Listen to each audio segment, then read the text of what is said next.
Hi, this is my third screencast about assistive technology, and I made a little Prezi to show what I came up with after my research and observations. So I chose to talk about audiobooks for EdTech and special education because I've not only used them myself, but I've also seen them in my placement several times, and I'm going to talk about the benefits that I've seen come from those audiobooks, as well as stuff that I found in additional research online.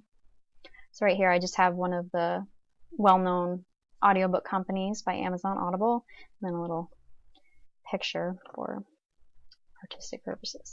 Alright, so an overview. A teacher can find audiobooks in the library, at bookstores, in apps like Audible, and online. And I found a website called Learning Alley, which is a website that has a huge variety of audiobooks that specifically leans towards students with dyslexia. And it's a really good resource. I recommend it. And Amazon, you can buy a lot of books on tape on Amazon, whether you download them right to your app or you can buy them as a disc or a tape.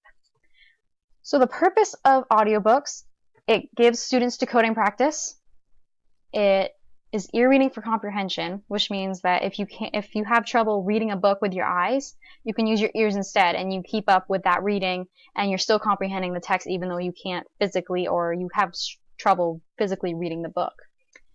It allows students with dyslexia and reading disabilities to keep up with reading in class.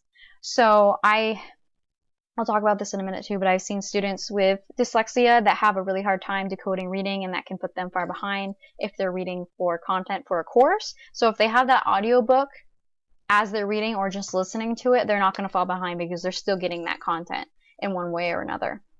It increases vocabulary because it's teaching the student words that they can't see on a page, and then it increases academic confidence. So a lot of kids who can't read well, they have a lack of confidence in school because they're far behind of their peers who can read fluently and with comprehension and decoding skills. So if they can keep up, then they can say, hey, I can read too. And that can increase their confidence and help them do better in school overall. So I found that it's most useful, audiobooks are most useful for students with dyslexia, as I talked about, specific learning disabilities in reading, and vision impairment and blindness, just because if you can't see a book, you can listen to it and you can comprehend it that way. Inclusive learning. These can be used during silent reading time, so the students don't have to leave the classroom as long as they have headphones. They can just stay in the classroom, listen to their book as they read along, as other students read their books as well. So resources and materials. The audiobook can be on a computer if it's downloaded, or if it's a disc, you can put it right in the computer. An iPad, like apps like Audible or iBooks, I think is an app that that most iPads have, that you can just download books from the iTunes store.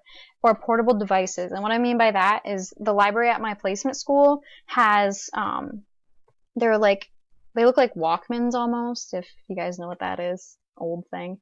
And it pairs with a specific book, so the student could check out the book and the portable audiobook, and they can listen to it as they read the book. And that's something they can do really easily at my school. And headphones, because you want to keep them in the classroom, but you don't want to distract other readers, so you want to make sure they have headphones. Costs at the library, they're free because the student can just go check them out. Audible is $14.95 a month. Learning Alley is $135 a year to have unlimited downloads of their 80,000 plus audiobooks.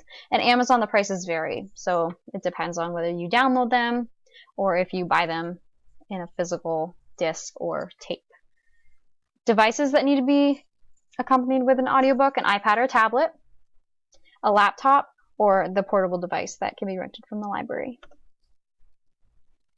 So an example, I've seen a student, and I work with a student that uses audiobooks. He has dyslexia. He has a really hard time reading and decoding words off a page. And by having this audiobook that's accompanied with his physical copy of his book, he'll sit there and he'll listen and he'll read along so he doesn't fall behind. And me and my special educator have asked him questions about his book, and he can answer those questions because he has that audiobook. So he can learn with his ears and follow along with his eyes. So it matches up. And it helps him even though he can't really decode words. So yeah, it allows him to read at a fluent pace and increases his vocabulary and aids his comprehension.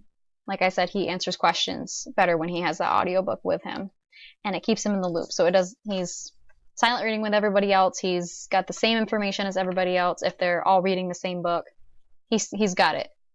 That accommodation is available for him.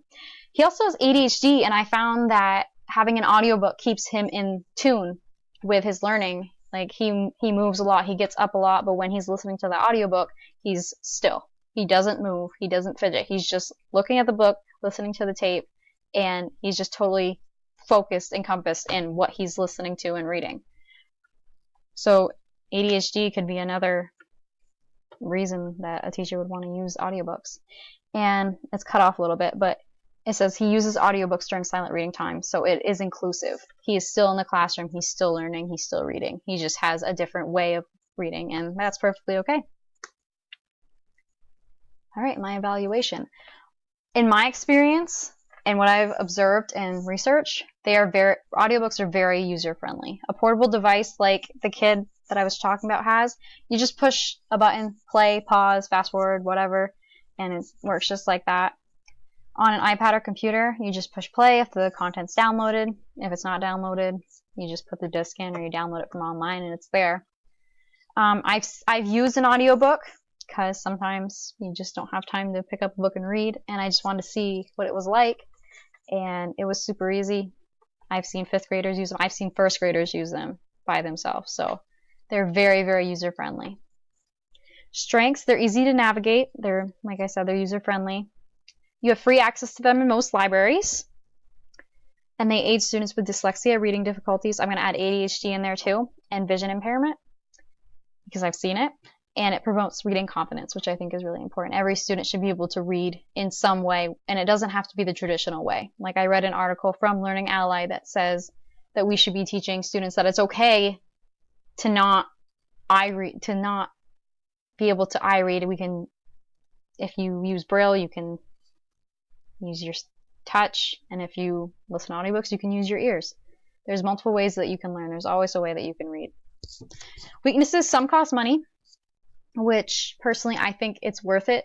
If you have a bunch of students that like audiobooks and you want to download Audible or get it associated with Learning Ally, I think it is worth it if the library doesn't have the resources that you're looking for.